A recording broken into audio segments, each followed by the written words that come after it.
ఇక ధనుర్రాశి వారు అంటే మూలా నక్షత్రంలో ఉండే 4 పాదాలు, పూర్వాషాఢలో ఉండేటువంటి 4 పాదాలు, ఉత్తరాషాఢలో ఉండేటువంటి ప్రథమ పాదం మొదటి పాదము ఈ ధనుర్రాశి అన్నారు.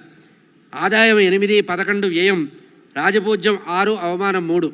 కనుక వీళ్ళు సమిష్టిగా మొత్తం కనుక యావరేజ్ మీద చూసుకున్నప్పుడు వీళ్ళకి మంచి సంవత్సరంగా చెప్పవచ్చు. ఇక శనైశ్వరుడు ఈ సంవత్సరం అంతా కూడా వీళ్ళని అనుగ్రహించడానికే చూస్తూ ఉంటాట.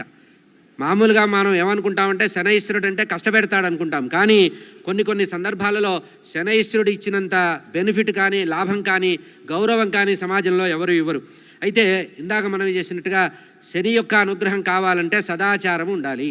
మనలో సదాచారము, శుచి, శుభ్రత ఉంటే శనైశ్వరుడు యొక్క అనుగ్రహం ఉంటుంది.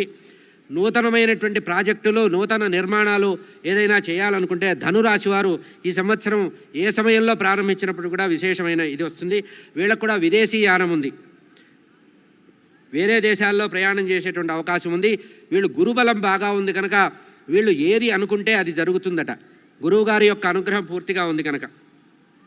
ముఖ్యంగా రైటర్సు, ధనుర్రాశిలో ఉండేటువంటి రచయితలు ఉంటారు చూసారా, వారు చక్కటి రచనలు చేసేటువంటి పరిస్థితి ఈ సంవత్సరం గురువు యొక్క అనుగ్రహం వల్ల ఉంటుంది.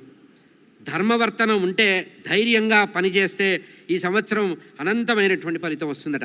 ఏదైనా ఒక పని చేద్దామంటే మీనమేషాలు లెక్క పెట్టకుండా ఈ పని అవుతుందో లేదో, చెయ్యాలో లేదో, చెయ్యొచ్చో లేదో అని 10 మందిని విచారించడం కంటే ఆత్మబుద్ధి తనకి తాను నిర్ణయించుకొని తాను చేస్తే బాగుంటుంది అనుకుంటే ఆ పని వెంటనే ప్రారంభిస్తే వీళ్ళకి విశేషమైన ఫలితం వస్తుందన్నారు. ఇది ధనుర్రాశికి సంబంధించిన విషయం. వీళ్ళ అదృష్ట సంఖ్య 3. ఆదివారం, బుధవారం, గురువారం వీళ్ళకి విశేషమైనటువంటి ఫలితం వచ్చేటువంటి సందర్భం చెప్పబడింది.